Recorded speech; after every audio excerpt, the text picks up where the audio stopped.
दोस्तों नमस्कार। आज इस वीडियो में मैं दो ऐसे पॉलिटिकल कैरेक्टर की चर्चा करूंगा दोस्तों,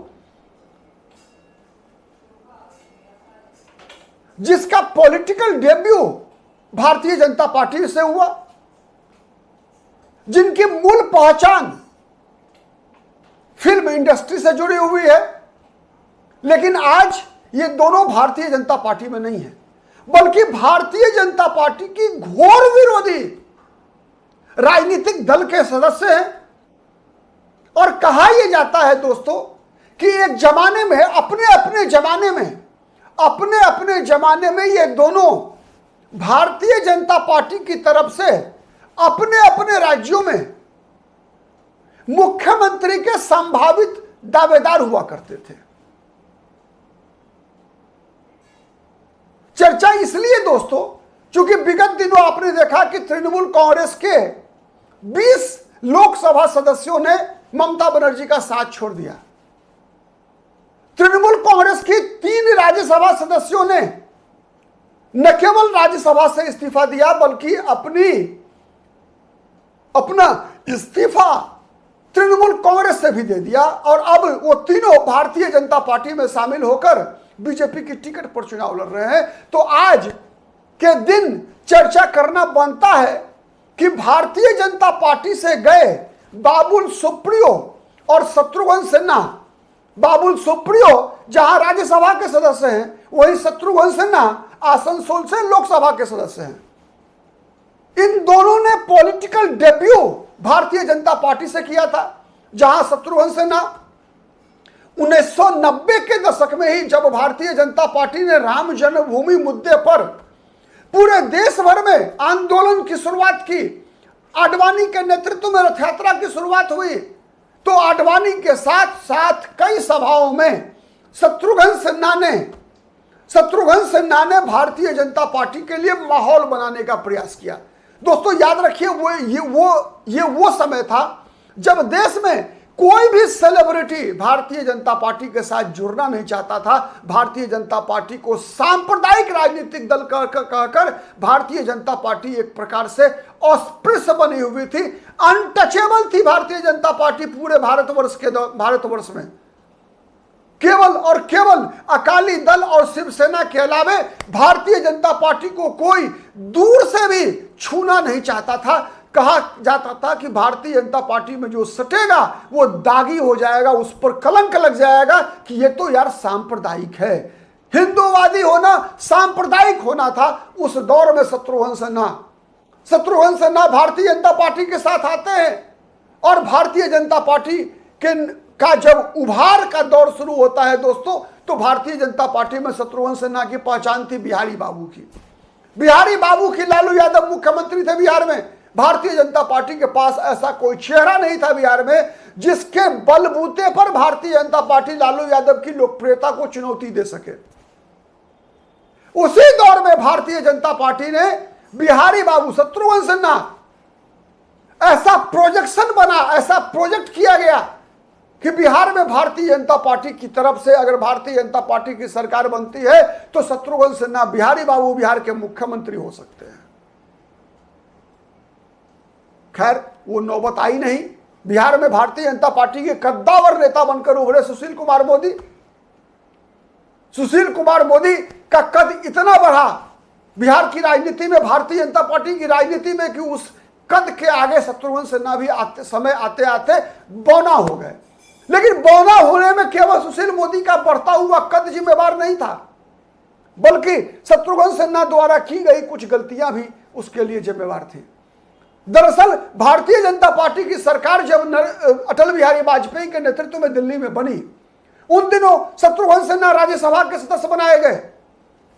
राज्यसभा के सदस्य बनाए जाने के बाद शत्रुघ्न सिन्हा को केंद्र में मंत्री बनाया गया। स्वास्थ्य और परिवार कल्याण, शिपिंग जैसे बड़े मंत्रालय शत्रुघ्न सिन्हा को सौंपे गए। लेकिन एक मंत्री के रूप में शत्रुघ्न सिन्हा की, जिसे आप कह सकते हैं ना कि शत्रुघ्न सिन्हा के परफॉर्मेंस से भारतीय जनता पार्टी का केंद्रीय नेतृत्व मंत्री के रूप में, परफॉर्मेंस से, एक चुनाव प्रचारक के रूप में, एक ओरेटर के रूप में, एक वक्ता के रूप में शत्रुघ्न सिन्हा ने भारतीय जनता पार्टी के लिए बड़ा महत्वपूर्ण काम किया था। लेकिन एक मंत्री के रूप में, एक प्रशासक के रूप में शत्रुघ्न सिन्हा अपनी वो छाप नहीं छोड़ सके जिसकी अपेक्षा शत्रुघ्न सिन्हा से की जाती थी। परिणाम क्या हुआ? परिणाम यह हुआ कि शत्रुघ्न सिन्हा में जो संभावना भारतीय जनता पार्टी देख रही थी कि भारतीय जनता पार्टी के लिए सीएम मटेरियल होंगे या केंद्र में मंत्री के लिए मटेरियल होंगे, मुख्यमंत्री के रूप में बिहार में उनको आगे बढ़ाने की बात जो चली थी, वो बातें दब गई। उसमें शत्रुघ्न सिन्हा का वो प्रदर्शन जिम्मेवार था। फिर भारतीय जनता पार्टी का दूसरा दौर शुरू होता है 2014 में नरेंद्र मोदी के नेतृत्व में। याद रखिएगा, 2014 में नरेंद्र मोदी के पीएम उम्मीदवार बनने से पहले नरेंद्र मोदी के पक्ष में देश भर में जो 5-10 लोग नरेंद्र मोदी को भारतीय जनता पार्टी का पीएम उम्मीदवार बनाने के लिए जो अभियान चला रहे थे, उनमें एक नाम शत्रुघ्न सिन्हा का भी था, एक नाम शत्रुघ्न सिन्हा का भी था। लेकिन जब नरेंद्र मोदी प्रधानमंत्री बने तो 2014 का लोकसभा चुनाव शत्रुघ्न सिन्हा 9 में भी जीते थे, 2014 में भी लोकसभा चुनाव लड़े, पटना साहिब लोकसभा सीट से चुनाव जीते, भारी मतों से जीत हुई। कांग्रेस के उम्मीदवार शेखर सुमन को हराया, एक और फिल्म अभिनेता, बिहार के ही रहने वाले शेखर सुमन, पटना के ही रहने वाले, उनको हराया। लेकिन नरेंद्र मोदी की सरकार में उनको मंत्री नहीं बनाया गया। मंत्री नहीं बनाया गया तो शत्रुघ्न सिन्हा महत्वाकांक्षी नाराज हो गए, और साथ ही यशवंत सिन्हा जो कि लगातार नरेंद्र मोदी के खिलाफ अभियान चला रहे थे, तो यशवंत सिन्हा के बहकावे में आकर शत्रुघ्न सिन्हा ने नरेंद्र मोदी के खिलाफ कहीं ना कहीं इशारों में ऐसा बयानबाजियां शुरू की जिस कारण 2019 में उनको टिकट मिलने की संभावना ध्वस्त हो गई। तो संभावना ध्वस्त होने से पहले ही शत्रुघ्न सिन्हा ने अपना रास्ता अलग कर लिया कांग्रेस की तरफ, और यहीं से शत्रुघ्न सिन्हा का ग्राफ डाउन होना शुरू हुआ। भले ही शत्रुघ्न सिन्हा आज तृणमूल कांग्रेस के सांसद हैं, ममता बनर्जी की पार्टी में हैं, ममता बनर्जी के साथ जीने और मरने की बात कर रहे हैं, लेकिन शत्रुघ्न सिन्हा ने भारतीय जनता पार्टी छोड़ा, भारतीय जनता पार्टी से अलग हुए। उसके बाद भले ही सांसद हो लेकिन दुर्गति हो गई। पहले कांग्रेस की टिकट पर खुद लोकसभा चुनाव लड़ा, हार गए, भारी मतों से हारे रविशंकर प्रसाद से। बेटा लव सिन्हा विधानसभा चुनाव लड़ा, हार गए। पत्नी पूनम सिन्हा समाजवादी पार्टी की टिकट पर लखनऊ लोकसभा सीट से चुनाव लड़ी, हार गई। अंततोगत्वा यशवंत सिन्हा के कारण शत्रुघ्न सिन्हा, और अपनी भी पहचान है, इसमें कोई दो मत नहीं है, शत्रुघ्न सिन्हा टीएमसी में शामिल हुए और आसनसोल से ममता बनर्जी ने टिकट दिया। तब जब बाबुल सुप्रियो ने आसनसोल से भारतीय जनता पार्टी के सांसद थे, उन्होंने इस्तीफा दे दिया था। तो बाबुल सुप्रियो के इस्तीफा देने के बाद जो सीट रिक्त हुई थी, उसी रिक्त सीट पर शत्रुघ्न सिन्हा को ममता बनर्जी ने टिकट दे दिया, और शत्रुघ्न सिन्हा चुनाव लड़कर जीतकर, उपचुनाव जीतकर संसद पहुंचे, फिर 2024 में भी जीते, आज आसनसोल से सांसद हैं। उनके लोकसभा सीट के अंतर्गत आने वाले 7 विधानसभा सीट भारतीय जनता पार्टी ने जीत लिया। आज शत्रुघ्न सिन्हा लगातार कह रहे हैं कि मैं तो ममता को छोड़ नहीं सकता। कैसे छोड़ोगे भाई, कहां जाएंगे, यह बड़ा सवाल है। लेकिन दोस्तों, एक जमाना था जब शत्रुघ्न सिन्हा बिहार के मुख्यमंत्री पद के उम्मीदवार के रूप में देखे जा रहे थे। वही हाल बाबुल सुप्रियो का था।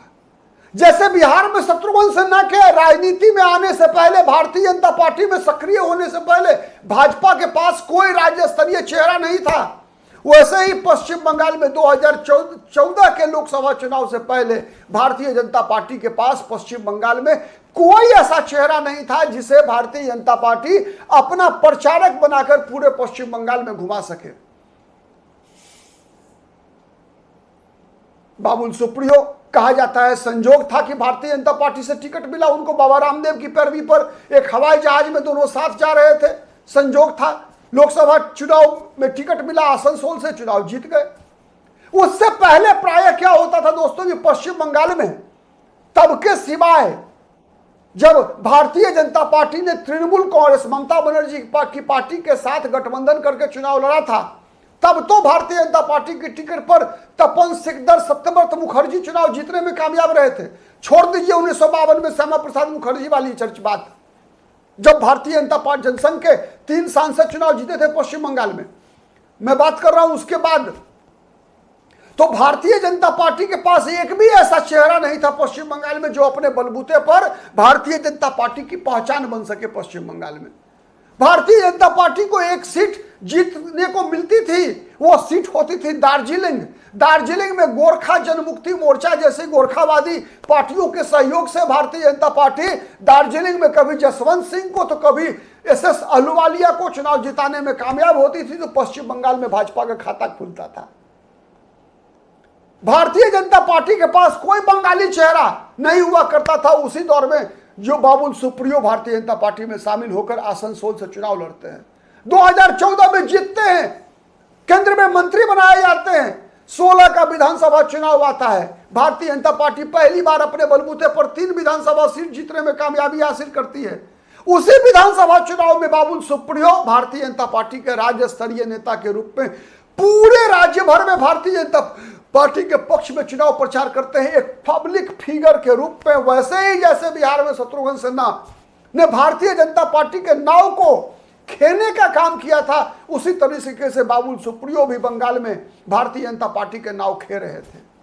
भारतीय जनता पार्टी को पहचान बनाने के लिए लगातार उन पर ईंट पत्थर ममता बनर्जी के पार्टी के कार्यकर्ताओं की लाठियां, उनकी गाड़ी के शीशे कई बार फोड़े गए, कई बार बाबुल सुप्रियो पर हमले हुए टीएमसी के कार्यकर्ताओं के द्वारा, लेकिन बाबुल सुप्रियो संघर्ष करते रहे।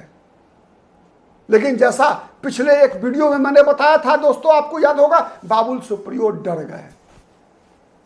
बाबुल सुप्रियो डर गए 2021 के विधानसभा चुनाव के बाद। 2021 के विधानसभा चुनाव में बाबुल सुप्रियो ने अंदर खाने ममता बनर्जी से लगता है कि जैसे सेटिंग गेटिंग कर लिया था। 2021 के विधानसभा चुनाव में टॉलीगंज से भारतीय जनता पार्टी के उम्मीदवार के रूप में चुनाव लड़ा विधानसभा का, तब जब वो ऑलरेडी सांसद थे, ऑलरेडी केंद्र में मंत्री थे बाबुल सुप्रियो, लेकिन भारतीय जनता पार्टी ने वहां इनको विधानसभा चुनाव लड़वाया। शुभेंदु अधिकारी भारतीय जनता पार्टी में नए थे, दिलीप घोष पश्चिम बंगाल की राजनीति में मुख्यमंत्री पद के लिए भारतीय जनता पार्टी को लग रहा था कि अभी फिट नहीं कर रहे हैं। भारतीय जनता पार्टी को चाहिए था ऐसा कोई चेहरा जो ममता बनर्जी की लोकप्रियता का मुकाबला कर सके।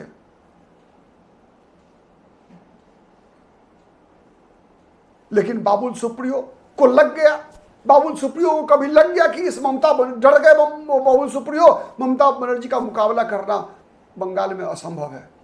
कोई भी घबरा जाता है। जिस प्रकार से 2021 के विधानसभा चुनाव के बाद जिस प्रकार से गांव-गांव में, पंचायतों में, तहसीलों में, जिला मुख्यालयों पर भारतीय जनता पार्टी के समर्थक मतदाताओं को, भारतीय जनता पार्टी के कार्यकर्ताओं की पिटाई की टीएमसी के लोगों ने, भारतीय जनता पार्टी के समर्थकों को पश्चिम बंगाल से पलायन करना पड़ा, अलग अलग राज्यों में पलायन हुआ, असम में, उड़ीसा में, जहां बंगाल के जो निकटवर्ती इलाका था, झारखंड में, बिहार में, पश्चिम बंगाल के लाखों भारतीय जनता पार्टी को वोट देने वाले लोगों ने कई महीनों तक पश्चिम बंगाल से बाहर रहना पड़ा उन लोगों को डर से। बाबुल सुप्रियो भी घबराए, पाला बदल लिया। भारतीय जनता पार्टी के नेताओं को इसकी भनक लग चुकी थी। बीजेपी ने कहा कि इस्तीफा दे दो केंद्रीय मंत्रिमंडल से। बाबुल सुप्रियो को इस्तीफा देना पड़ा और फिर कुछ ही दिन के बाद बाबुल सुप्रियो टीएमसी में शामिल हो गए और फिर बाबुल सुप्रियो को ममता बनर्जी ने विधानसभा चुनाव लड़वाकर सरकार में मंत्री बना दिया और अभी वर्तमान में राज्यसभा के मेंबर है। तो दोस्तों, यह कहानी है बाबुल सुप्रियो और शत्रुघ्न सिन्हा की। काश इन दोनों को समझ में आया होता, इन दोनों ने कहानी सुनी होती कल्याण सिंह की, उमा भारती की। क्या हुआ था कल्याण सिंह और उमा भारती के साथ? याद कीजिए, कल्याण सिंह और उमा भारती जब भारतीय जनता पार्टी में, कहा जाता है कि कल्याण सिंह तो एक जमाना था ऐसा जब अटल बिहारी वाजपेयी, लाल कृष्ण आडवाणी के बाद तीसरे नंबर के नेता हुआ करते थे। लेकिन जैसे ही कल्याण सिंह ने भारतीय जनता पार्टी छोड़ा तो हर घाट का पानी पीना पड़ा, अपनी पार्टी बनाई, मुलायम सिंह यादव के साथ भी चले गए।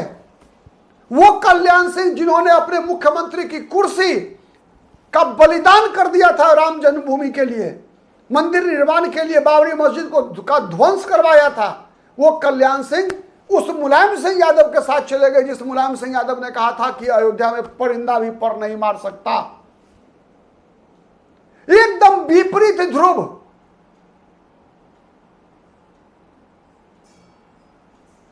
कल्याण सिंह समाप्त हो गए थे, उनकी राजनीति समाप्त हो गई थी बीजेपी से बाहर जाते ही।